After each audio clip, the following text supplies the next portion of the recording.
From the book Church, a Counter-Narrative. Chapter 11. Pick any gender as long as it's male.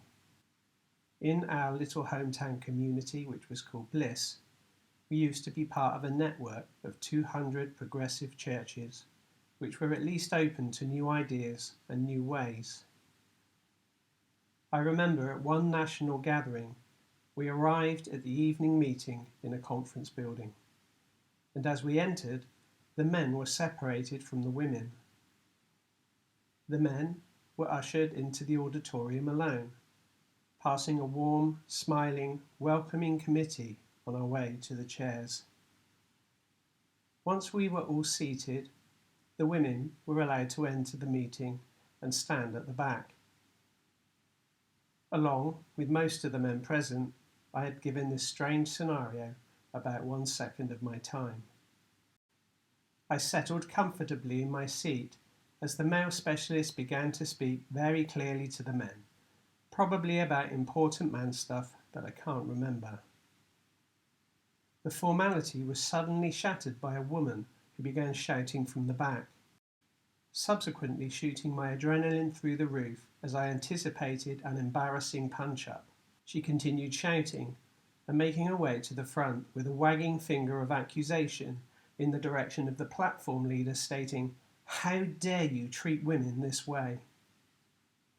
She was clearly disgusted, whereas I was clearly and deeply disrupted. My heart was pounding, and I was very unsettled by what seemed to be a genuine conflict, even when the man and woman finally explained that this was a setup. It was a challenge to the status quo, and how easy it is to slide back into former years of our adopted, segregated religion. I found arguments and shouty behaviour between men and women really uncomfortable, perhaps as a result of growing up in a shouty home, where my parents were often heard to argue long after I had gone to bed. I remember that it was really unhelpful to wake up in the morning and everything was okay, because I learned nothing about how to resolve a conflict. Essentially, I learned that conflict meant something was out of control and could end in something truly awful, from what my brother and sister had shared with me. I always anticipated violence, although I never witnessed it, and here in a Christian gathering, I was reacting to those same raised voices. I would say on reflection that the woman shouting simply scared the shit out of me. What she did through confronting the present culture was to force me to confront the inherited crap within myself, and it was profound in its effect. I don't think I could put into detail what was taking place, other than I was woke to gender inequality, and would from that day forth find a multitude of things unacceptable. It seems strange to me now that my mother was a housewife by definition, despite having a part-time job. It was her home role, wife, mother, homemaker, which defined her primary value. My father was the provider and would take an amount from his wages each week, which was hers to manage, called housekeeping. It doesn't seem so long ago that my father would go to the pub across the street each day for a pint of beer, in an all-male environment called the public bar. Women were meant to sit in a quiet space where swearing wasn't allowed, called the saloon bar. Men were managers, women were workers. Men were church leaders, women were church members and Sunday school teachers. In that moment in the conference meeting, the stripping away began, which was active instead of passive. It began with a foundational paradigm shift, that we are equal, and yet I lived in a world where that continued to not be the case. I wonder if the church took its lead from the misogyny that was in society, or that society took its lead from the religion. I imagine they both coexist quite synergistically to some degree, and the church remains complicit instead of counterculture. It's not an entirely fruitless task to look for Bible context, challenging the cultural status quo and advocating against the subjugated role of women. But there are simply not enough examples, and they can only give glimpses as to how believers should seek to reconfigure the position and privilege of men as the cultural default. If those counter-narratives are there in the Bible, and they are, they have to be viewed as very much an early embryonic challenge, which we can only hope had been built upon and progressed during the subsequent 2,000 years. It is possible and likely that this counter-narrative has progressed little, or definitely insufficiently. If you want to prop up biblical thinking from its opening gambit, you cannot start with the idea that God created man in Adam. The underlying misogyny of making woman from his rib as a mere companion, and then also read that God made mankind in his own image, both male and female. As this would suggest he was in conflict with himself, for one half of himself to be lesser, and yet people do exactly that. It is said that Genesis was written by Moses some 1,500 years after the concept of the creation event. And if not him, then by someone 6,000 years later, or perhaps several someones.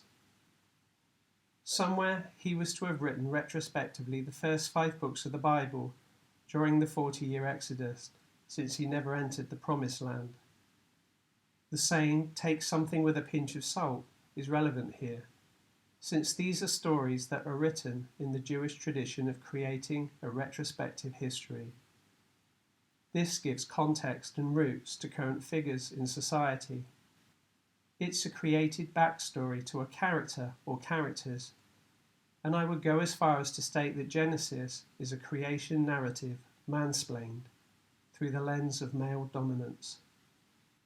If we can take anything from those creation bedtime stories, it is most certainly the superiority of men in the Bible stories due to misogyny in its cultural context and not from the nature of the Godhead. So, in church world, let's just say that I lucked out, because I was born male. Essentially, even without trying, I was born into a place of privilege, acceptance and prominence, simply by not being female. I would have less to fight for from the outset. I would not have to justify my existence nor battle the predominantly male patriarchal community which, more than mirroring inequality in society, it also had a supportive theology that women are second-class citizens. If your theology supports this, it is likely you would have also historically used theology to validate slavery, as many did, because it's the same theological framing. You cannot get away from the fact that the Old Testament is written by men and predominantly holds a male narrative. Sadly, in all the new order of the new dawn of the New Testament, little had changed. We only see hopeful glimpses through the Jesus person's interaction with women. For me, the Bible cannot be the primary context to find out what free, wild women of God look like, because the Bible was written almost completely in a time when women were suppressed and such ideas remained pretty much unchallenged. Male is the biblical meta-narrative, empowered women the anomaly.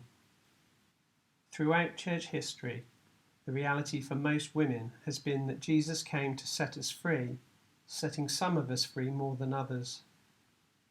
If you can't look beyond seeking to empower women in a classical ministry role, your world will remain small and largely unseen by the world. Our baby steps towards something more enlightened has involved the church asking questions about whether women can do stuff. But the question is being asked against the backdrop of an established worldview and theology that says you cannot. Certainly not unless a man says you can. Based on the writings of a holy book that was simply compiled in the wrong time and culture to be equipped to answer the question of how Jesus viewed or practiced equality, other than the powerful lens of the passage of neither male nor female, Jew nor Greek. To be frank, if you found empowerment as a woman in the Bible, you are to be congratulated on finding the needle in the haystack. In terms of gender empowerment, wouldn't you rather be the haystack than the needle in it? It seems messed up to me to keep looking in the same place for something that is barely there, when often in society the narrative has progressed a comparatively long way. It seems that women have taken hold of who they always were, despite the axiom that religion has barely left the start line. I mostly work in Athens these days, with a beautiful international community who have come here to work alongside people displaced by war, torture and injustice. The majority of the projects set up here, attempting to address the gaping holes in care for refugees left by the state and the NGO big boys, were founded by women, and in the larger part, women make up, in my opinion, around 2/3 of the workers. I've asked a few people over the years why they think this is, and to be fair, they don't necessarily have an answer, because there was no question in the first place as to whether they should or should not play a part. Because that's what freedom looks like. My hunch, though, is probably in line with exactly that this is a context without established male dominance to inhibit them from being the fullness of who they are. Whilst there are still gender-based issues to deal with, being here, doing what you want to do, is not one of them. And that's just bloody beautiful to see. Let me give another example of what I consider a win from my own context. In anti-trafficking speak, there is something called the Swedish or Nordic law. It relates to legislation put in place around prostitution in Sweden, which at the time was largely out of control and predominantly women in situations of exploitation, of trafficking. The law states that it is illegal to purchase sex. It takes stigma away from the sex worker, which is progress, but this was not the point of the law. The framework came after 30 years of progressing gender equality in the country and was implemented because the purchaser, the one with the money, is in a position of power and dominance, regardless of whether the purchaser is male or female. All of this because Sweden has a feminist government which has achieved 45% representation in parliament compared to the international average of just 15%. The outcome of the law is difficult to measure since traffickers will likely take their business elsewhere, and it is unlikely to impact global numbers. The amazing thing is the process and the reasons for the decision, and it is something to value, I believe, as an indicator of a society in transformation. This stuff is happening in the world and is culture shifting, but within the church we are often not particularly involved, as we are fighting for something inside a box, a reluctant patriarchy, a context which exists aside from the progress in the world. The agenda seems to be micro instead of meta in nature. Can I speak? Can I hold a position? Can I serve the bread and wine? Can I have a title in the existing construct? It's not fighting for equal pay, not especially engaged in wider issues of sexism or sex abuse. It's not engaging with politics to change the statutes of limitation, which means that people abused in childhood struggle to bring perpetrators to justice at an age where they are confident to speak out. What would it look like if Christian women were in active solidarity with all women on these meta-narratives? This would be utterly awesome, but thankfully women in society are not waiting for Christians to catch up, but catching up would be a really good thing. I remember in my own church experiments back home, leadership was always very balanced in terms of gender mix. It was just never a question. Perhaps this was because we were given a long piece of rope to stray away from the institution and explore without following all of the models set before us. However, once gender equality became a current narrative in church groups that our crew aligned with, I remember project groups forming and saying, "But we don't have a woman on the team. We need a woman on the team." I'm sure, like others, our exploring a new world of balance was at times infantile, and possibly for some experienced as gender tokenism. I recall on the occasion of a national church stream gathering, a male speaker at the front spent a considerable amount of time confessing the sins of men in respect of women, sins of privilege, of dominance, and of patriarchy, in a genuinely contrite and heartfelt prostration before the women present. It was seemingly going well until he asked, "Is there a woman present who will come onto the platform to represent the rest of those in the room?" He proceeded to apologise to her on behalf of men and said, "I now give to you that which was taken from you. I give you back your power." It was at this point the baby steps of progress became shit hitting the fan of mansplaining with limited understanding. Instead of tearful gratitude, I'm joking, the woman said, "How dare you give to us that which is not yours to give?" She then turned to the audience and said to the women, "How dare you lay down that which was yours all along?" I felt so privileged to have been present when some gender wars were being confronted, even if it was only a beginning. This was good stuff, but I felt we were miles behind changes in society, since the church had largely isolated itself from remaining in step. It was indeed positive, but there would always be a highly limited ability to stretch the bungee cord of progress towards equality. I am sure that for years to come, women in those churches had to remind the men of their having given up on the privilege of gender-biased positions, since it takes more than 5 minutes to undo a multi-generational cultural default such as this. In terms of perceived progress, there are some wins which I am unable to celebrate due to my paradigm of church. For instance, I am not naturally able to applaud the progress of women within the established religious institutions like the Anglican Church or other prevalent Christian institutions. Not because it isn't progress, but women moving into a position which perpetuates roles Jesus sought to finish, such as having a mediator priest between us and God, simply makes no sense at all in my world.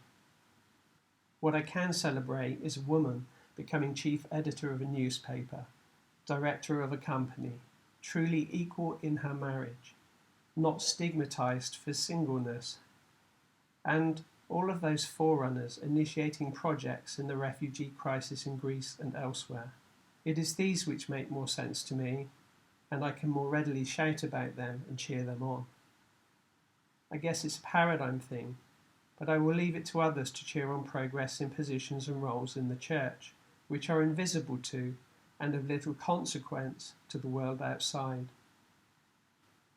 One last story before we wrap this topic up, along with my tiny contribution to such a huge issue.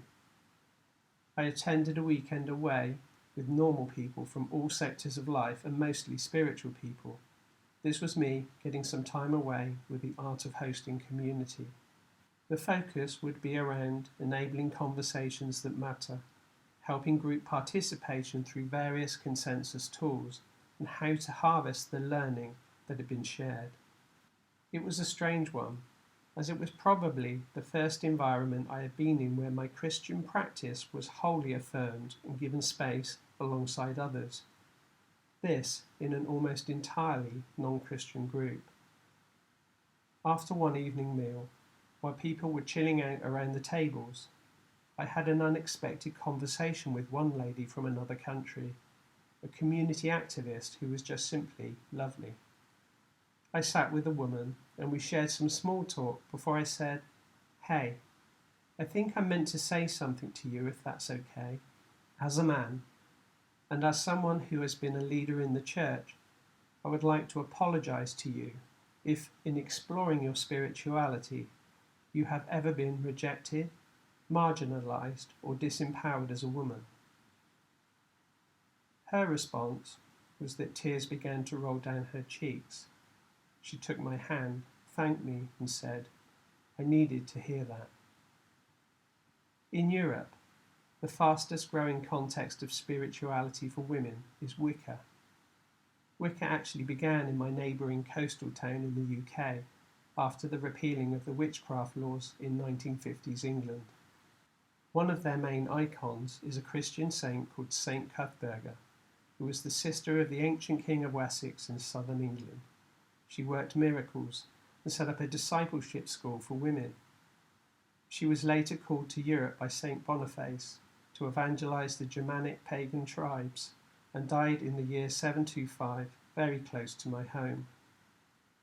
She ended up becoming the pagans' modern-day adopted Earth Mother, celebrated annually on Saint Walburgisnacht. Wicca is a relatively wholesome place of loving the creation, the seasons and some other stuff, and requires no gender inequality hoops to be jumped through for your participation and empowerment. So what is the Church as a construct offering in contrast? I encourage anyone reading this, male, female or other, to not move at the pace of an institution, but look anywhere and everywhere for people who are ahead and to go talk and walk with them.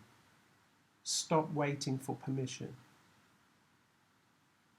Quote, "Many take the path well worn, but they are only given a half-lived life. To those willing to brave the unknown path, the dark thicket, a remembering of love, magic, and purpose returns. There is a wild woman under our skin who wants nothing more than to dance until her feet are sore, sing her beautiful grief into the rafters, and offer the bottomless cup of her creativity as a way of life. And if you are able to sing from the very wound that you've worked so hard to hide, not only will it give you meaning to your own story, but it becomes a corroborative voice for others with a similar wounding." From Belonging, Remembering Ourselves Home, Tokapar Turner. A paradigm shift is like a guy emerging from a metro in a city, keen to get to his destination. He walks for hours with a map in his hand and cannot find it.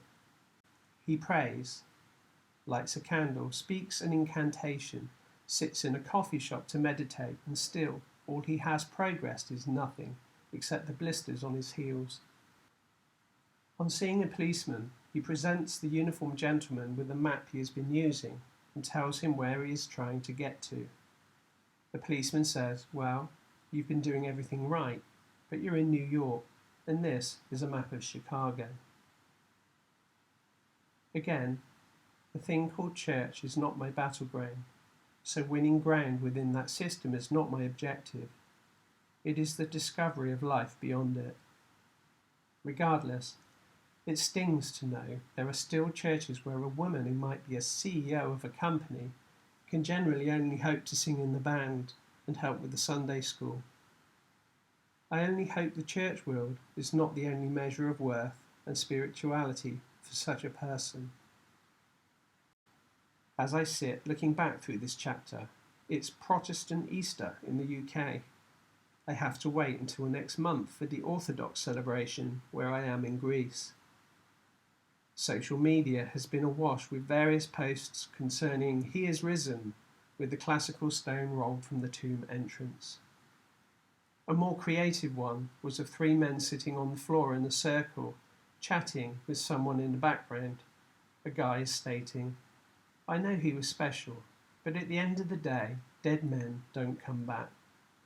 Oh shit, he's behind me, isn't he? In more recent years, those men aligning themselves with feminism have used Easter to share social media posts such as, "It was three women in the tomb garden that Jesus first chose to show himself to," so as to elevate God's view of women in the Bible. But the reality was much closer to the next post I saw, of a drawing of three women at the open tomb, and a large group of men saying, "Thanks, ladies, we'll take it from here." I continue to dialogue back and forth with a pro-feminist mate's post since he is forward-thinking and gets shot down a lot of the time for daring to see the world differently. I was ranting on about how women should look far wider than the Bible for a positive mirror to reflect back an affirming self-image. He pushed back saying that he was not looking to give up on the fact that even though the Bible narratives are slim pickings, that in the heat of all that cultural masculinity dominating the scene, these were small but brave early challenges. I agree with him. We should not scorn history's attempts at cultural shifts, but neither should we ask women to chase their spoon around the biblical soup bowl in search of evasive, enabling croutons. There will be church leaders reading this and confidently saying, but women can do this or that in our church, when the issue is not how much more they can do, but how much they still cannot. You do get some points, a smiley face in the church school report, along with some good comments at the parent-teachers night, but this is not a time for a pat on the back or to hesitate from going all in. Finally, just as all of the submission narratives must bow to the level playing field of submit to one another out of reverence for Christ, so the gender positioning must also bow to the meta-narrative of neither Jew nor Greek, male nor female, slave nor free, because we are all one in Christ. Christian men, stop your wriggling unless you have a hidden agenda. Actual conversations I have had. Are you a leader? Yes, I'm a missionary woman. I can stand in that role and do my work for God unless there is a man present, and then he must take the lead. Are you in leadership? No, I'm an administrator. It's not okay for a woman to be in leadership because we suffer from domination, manipulation and control. I asked a friend. To be honest, I've not really posed any threat to the powers that be over the years, as I've not had an interest in any of the church roles. I now know that very few of them have got a clue what they are doing, and now that I could challenge all of that, I'm not even vaguely interested. Yes, that rubbish is still out there somewhere.